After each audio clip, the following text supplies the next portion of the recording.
A e ke vënë re ndonjëherë se pothuajse askush nuk ndihet më i sigurt për të ardhmen? Nuk ka rëndësi ku jeton apo sa vjeç je, diçka duket se nuk shkon. Njerëzit janë shumë të shqetësuar, të kujdesshëm dhe në heshtje kanë frikë nga ajo që do të vijë. Kjo ndjesi është iracionale. Ajo mësohet dhe ka 5 arsye pse të gjithë po ndihen kaq të pashpresë. Dhe jo vetëm në Shqipëri, po kudo në botë. Arsye e parë është se rregullat vazhdojnë të ndryshojnë dhe e dini cili është shkaku. Për dekada jeta ndiqte një rrugë të qartë. Puno fort, arsimohu, bli një shtëpi, krijo familje dhe dil në pension. Por kjo marrëveshje po prishet me qëllim. Vendet e punës duken të pasigurta. Diplomat nuk garantojnë më siguri.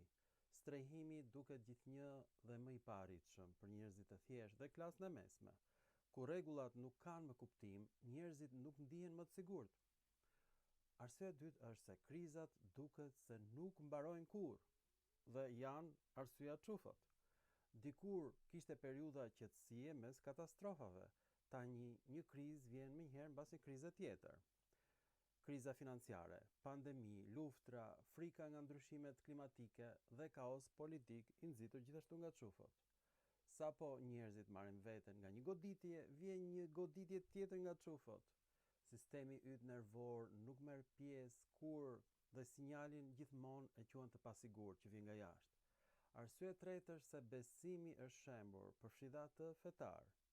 Njerëzit nuk besojnë më qeverive, mediave, korporatave, as ekspertëve dhe as liderëve fetar.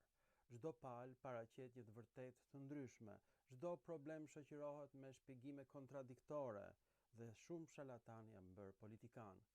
Kur askush nuk bie dakord se cila është mënyra e realitetit, planifikimi për të ardhmen bëhet i pamundur.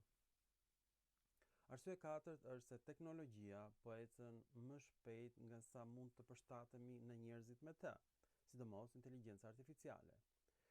Inteligjenca artificiale, automatizimi, sistemet digjitale po ndryshojnë brenda natës vendet e punës, marrëdhëniet dhe strukturat e pushtetit dhe marrëdhëniet gjithashtu në familje.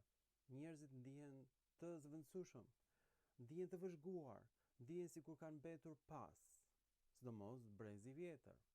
Kur e ardhmja duket e automatizuar dhe pasigurt, frika mbush boshllëkun. Dhe së fundi përpjekja nuk duket të jetë se shpërblehet më.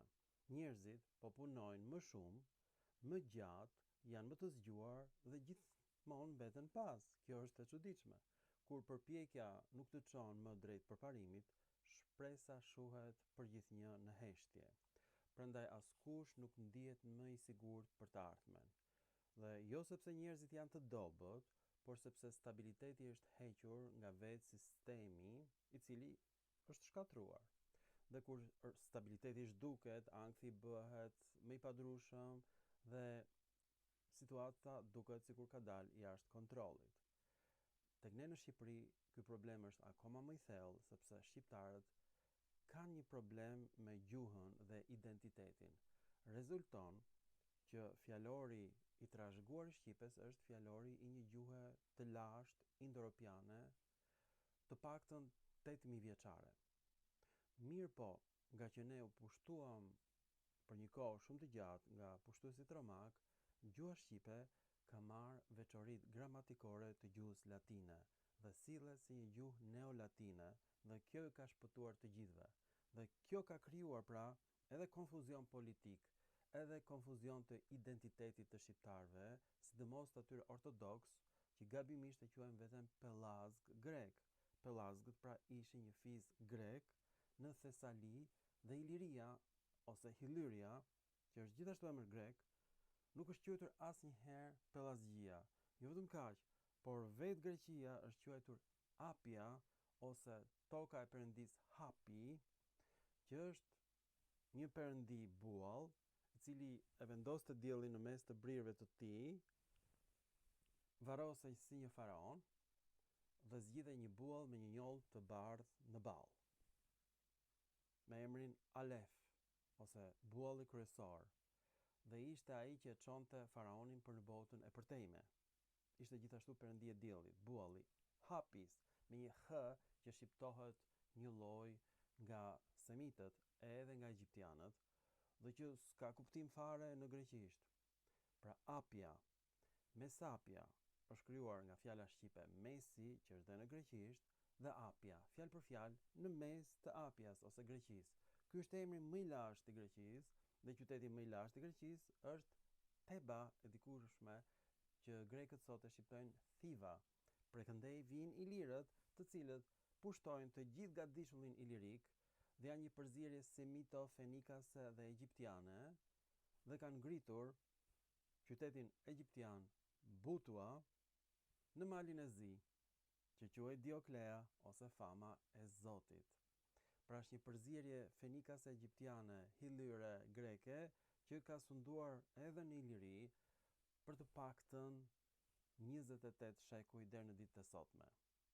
Pra, kjo racë nuk është zhdukur, është raca e sotme greke e përzier që na sundon akoma. Dhe nëse nuk e zgjidhim këtë problem neve, nëse nuk e zgjidhim problemin me 224.000 pllaka që kanë mbledhur Akademia e Shkencave të Shqipërisë, ne do vazhdojmë të jemi në këtë kaos të përjetshëm. Pra duhet ta zgjidhim një herë për gjithmonë këtë problem që kemi.